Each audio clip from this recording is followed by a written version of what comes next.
In today's budget feature, I'd like, if I may, to discuss the arts and cultural funding.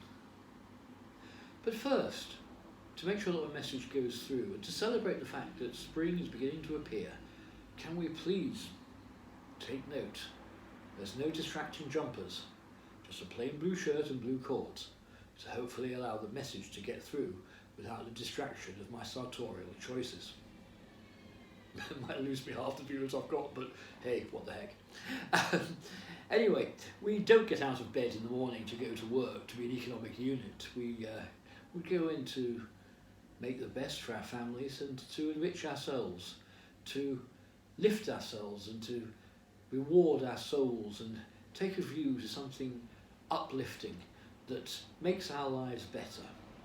And it doesn't matter whether that culture is opera, which you may be surprised to know I personally can't stand, or whether it's going to the movies, which by the way I do enjoy, whether it's looking at paintings or looking at old transport. Your culture is your culture. That's what you get, that's what enriches your life, and your choices are as valid as anybody else's, and don't let any of the lovey tendency persuade you otherwise.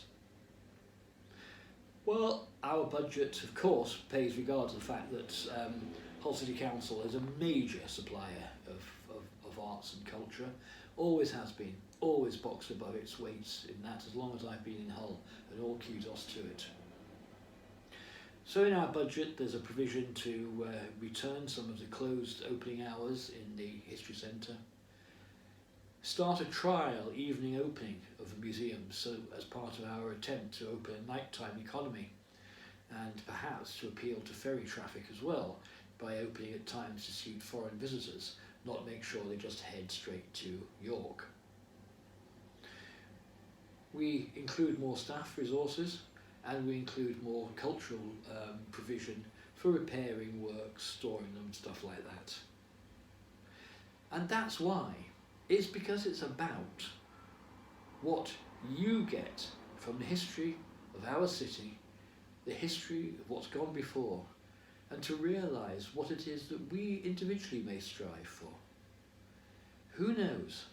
I remember being dragged as a very, very small boy, still in shorts and a peaked cap, to the National Gallery. It gave me a lifelong love of painting. I've never been able to do anything about it. I see it in my mind's eye, but by the time it reaches my hand, it's completely gone. My sister got the artistic gene in the family. But it's enriched my life. It's given me a love of pictures, paintings, and anything like that that just speaks to me.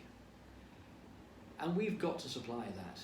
So our budget allows for a degree of provision, taking stuff out to the outer estates as well, not just expecting you to come to the centre, but also for the centre to come to you, because it's your collections and that's what we're looking after. I hope that's interesting. I hope that's some indication of the fact that we're not just here for the essentials in life, but also for enrichment. Thank you for listening.